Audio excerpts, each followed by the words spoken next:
బ్రహ్మశ్రీ పితామహ పత్రిజీ ద్వారా నేను ఈ ధ్యానంలోకి రావడం జరిగింది. అంతకుముందు నా జీవితం అంతా కూడా ఒక అజ్ఞానిగా ఉండేది. అజ్ఞానంలో ఉన్నాను నేను. ఏమీ తెలియదు. నేను ఒక నాస్తిక కుటుంబంలో నుంచి వచ్చాను. అంటే మా ఫాదర్ నాస్తికులు, మా అమ్మగారు పూజలు చేసుకునేవాళ్ళు. కానీ మా ఫాదర్ యొక్క ఇన్ఫ్లుయెన్స్ నా మీద చాలా ఉంది. ఆయన పేరు కూడా నాకు న్యూటన్ అని పెట్టారు. మా గ్రాండ్ మదర్ నాకు మోహన వంశీ కృష్ణ నా పేరు. పుట్టంగానే మా గ్రాండ్ మదర్ అది పెడితే మా ఫాదరు అది కాదు, సైంటిస్టులు కావాలి మా బిడ్డలంతా అని చెప్పి నలుగురికి 4 సైంటిస్ట్ పేర్లు పెట్టారు. నాకు న్యూటన్, మా తమ్ముడి పేరు ఐన్స్టీన్, డార్విన్ ఇంకొక తమ్ముడి పేరు, మా అక్క పేరు క్యూరీ, మేడం క్యూరీ, ఆవిడ పేరు పెట్టేశారు. అంత గొప్పలు కావాలి, శాస్త్రవేత్తలు కావాలని. చిన్నప్పటి నుంచి ఒక ఫెయిల్యూర్ నేను.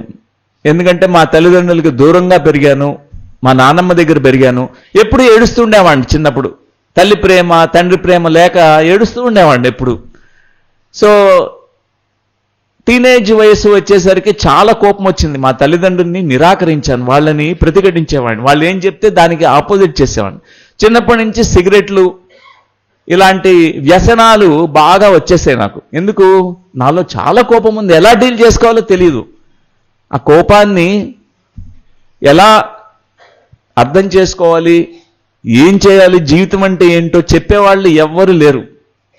నేను అప్పుడు మెడికల్ కాలేజీలో సీటు వచ్చిన తర్వాత ఫస్ట్ టైం డాక్టర్ లక్ష్మి గారిని 1987లో నేను ఈ గొప్ప మిత్రుల్ని కలిశాను. నేను డాక్టర్ లక్ష్మి గారు చాలా గొప్ప, ఆవిడలో ఎంతో ఆధ్యాత్మికత ఎప్పుడు నేను గుర్తించేవాడిని. ఎందుకంటే ఎప్పుడు నిశ్శబ్దంగా మౌనంగా ఉండేవాళ్ళు, ఎవరితో మాట్లాడేవాళ్ళు కాదు. మాట్లాడవలసి వస్తే 1000 మాటలకి 1 మాటే మాట్లాడేవాళ్ళు. అవన్నీ గమనించేవాడిని, ఆమెతో స్నేహం చేశాను. తర్వాత 1989లో బ్రహ్మశ్రీ పితామహ పత్రిజీ గారిని అప్పుడు కలిశాను నేను. వారు ఒకటే చెప్పారు, ఎంతో ఫ్రెండ్లీగా ఆయన నన్ను ఆహ్వానించి స్వాగతించి ఆ రోజు ధ్యానం నేర్పించారు.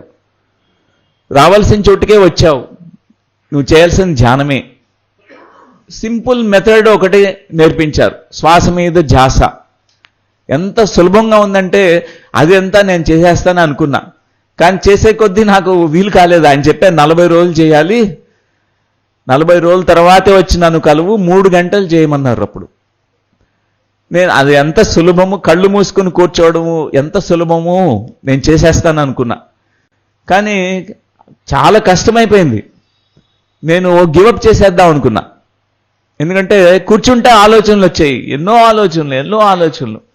కానీ ఆయన కలవాలంటే మరి 40 రోజులు ధ్యానం చేస్తే కానీ ఆయన మాట్లాడనన్నారు అని చెప్పి కంటిన్యూ చేశా. 40 రోజులకి ఆ ధ్యానం చేసిన సాధన యొక్క ఫలము నాకు వచ్చింది.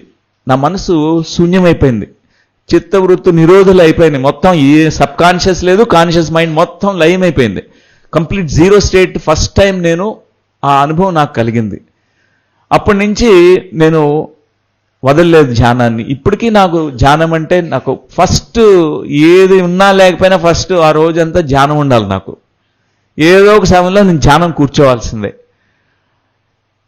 టిఫిన్ లేకపోయినా పర్లేదు, భోజనం లేకపోయినా పర్లేదు, ధ్యానం అయితే ఆ రోజు ఉండాలి. సో అలా నా జీవనం అలా జరుగుతుంది. డాక్టర్ లక్ష్మి గారు నాకు ఈ జీవితము ఎలా జీవించాలో నేర్పించారు. నేను ఒక మొద్దువాడిని, అంటే ఏమీ తెలియదు నాకు, సోషల్ స్కిల్స్ ఏం లేవు, ఎట్లా మాట్లాడాలో తెలియదు, ఎలా ప్రవర్తించాలో తెలియని వాడిని. ఎప్పుడు మా అమ్మ నన్ను అమాయకుడు అనేది, లోకం తీరు తెలియదు, ఏ నోటికొస్తే అది చెప్పేవాడిని. కానీ ఈ మాస్టర్ని కలిసిన తర్వాత మేమిద్దరం పెళ్లి చేసుకున్నాం. మొట్టమొదటి చేసుకుంది ఇంట్లో నుంచి పారిపోయి మళ్ళీ చేసుకున్నాం. ఎందుకంటే తల్లిదండ్రులకి అంటే కోపం, వాళ్ళు ఏం చెప్తే దానికి ఆపోజిట్ చేయాలి కాబట్టి ఆపోజిటే చేసాం. మేడం చెప్పాను మనం వెళ్ళిపోయి పెళ్లి చేసుకోవాలి అని చెప్పి ఏమీ లేకుండా కేరళలో 1 సంవత్సరం మాకు ధ్యానం ఆల్రెడీ మాకు తెలుసు, ధ్యానం చేసుకుంటూ 1 సంవత్సరం అజ్ఞాతవాసంలో ఉన్నాం. ఎవరికి తెలియదు ప్రపంచంలో మేము జీవించున్నామా బతికున్నామా చచ్చిపోయామా ఎవరికి తెలియదు. 1 సంవత్సరం తర్వాత మళ్ళా వచ్చామన్నమాట. సో ఈ మేడము నుంచి నిరంతరం నేర్చుకుంటూ ఉంటాను. ప్రాక్టికల్ నాలెడ్జ్, ఆచరణాత్మకమైనటువంటి జ్ఞానం గురించి మేడం చెప్తుంటారు నాకు. అంటే ఏదో మాట్లాడడం కాదు, నేర్చుకున్న థియరిటికల్ బుకిష్ నాలెడ్జ్ కాదు. ఆధ్యాత్మికత అంటే మనం ఆచరణలో పెట్టాల్సింది, ప్రాక్టికల్గా మనం ఇక్కడ జీవనంలో జీవించాల్సింది అని డాక్టర్ లక్ష్మి గారి నుంచి ఎప్పుడు నేర్చుకుంటా. మాట సరిగ్గా ఉండాలని పత్రి గారు చెప్తే నన్ను ఎప్పుడు కూడా, ఇందాక ఆ గురువు గారు చెప్పారు కదా, మీ వెనక మీ పక్కన ఒక మిత్రుడు ఉంటే ఆ మిత్రుడే మీ గురువు. ఆయన ఎప్పుడు మిమ్మల్ని కొట్టమని కూడా చెప్పాలంట ఆ మిత్రుడిని, మనం ఏమైనా తప్పు మార్గంలో వెళ్తుంటే. అలాంటి మిత్రులు డాక్టర్ లక్ష్మి గారు. ఎప్పుడు కొట్టలేదు, నన్ను తిట్టలేదు, కానీ ఎంతో కరుణతో ప్రేమతో నన్ను ఎప్పుడు కూడా గైడ్ చేస్తూ ఉంటారు. నేను ఎప్పుడు కూడా ఇంకా నేర్చుకుంటుంటా. ఇప్పుడు ప్రధానంగా కొన్ని పాయింట్స్తో మీకు చెప్తాను. మనలో ఉన్న పవర్ స్పాట్స్. పవర్ స్పాట్ అంటే ఒక శక్తి క్షేత్రము. మన భారతదేశంలో అంతా వింటుంటాం 12 జ్యోతిర్లింగాల గురించి, తర్వాత 51 శక్తి పీఠాల గురించి, ఆ పార్వతీమాత యొక్క బాడీ నుంచి పడిపోయినటువంటి బాడీ పార్ట్స్లో ఈ శక్తి పీఠాలు వెలిసేలాయి. అక్కడ ఎంతో అమోఘమైనటువంటి అద్వితీయమైనటువంటి ఒక శక్తి ఉంది.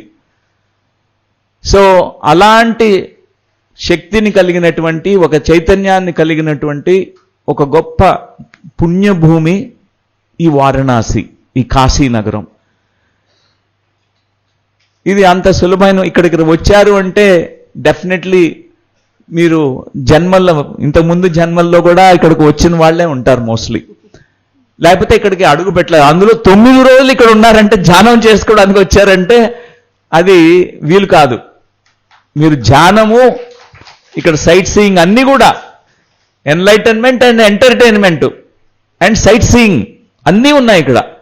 ఇది చేశారంటే మీకు ఖచ్చితంగా పాస్ట్ లైఫ్ మీకు ఉంటే కానీ ఇక్కడ అడుగు పెట్టలేము. ఈ కాశీ నగరం అంటేనే ఆజ్ఞాచక్రం యొక్క ప్లేస్ అన్నమాట. ప్రకాశవంతమైనది. మనలో ఉన్న ఈ శక్తి కేంద్రాల్లో ఆజ్ఞాచక్రం, ఏ ఆజ్ఞాచక్రంలో అయితే మన కర్మలన్నీ బూడిదైపోతాయో, మన మోక్షానికి ద్వారం తెరుచుకుంటుందో అదే ఈ కాశీనగరం. యత్పిండే తద్బ్రహ్మాండే, పిండాండే బ్రహ్మాండే అంటాం కదా. అంటే ఏదైతే ఈ బ్రహ్మాండంలో ఉందో అది ఈ పిండాండంలో కూడా ఉంది. ఏదైతే ఈ పిండాండంలో ఉందో అది బ్రహ్మాండంలో కూడా ఉంది.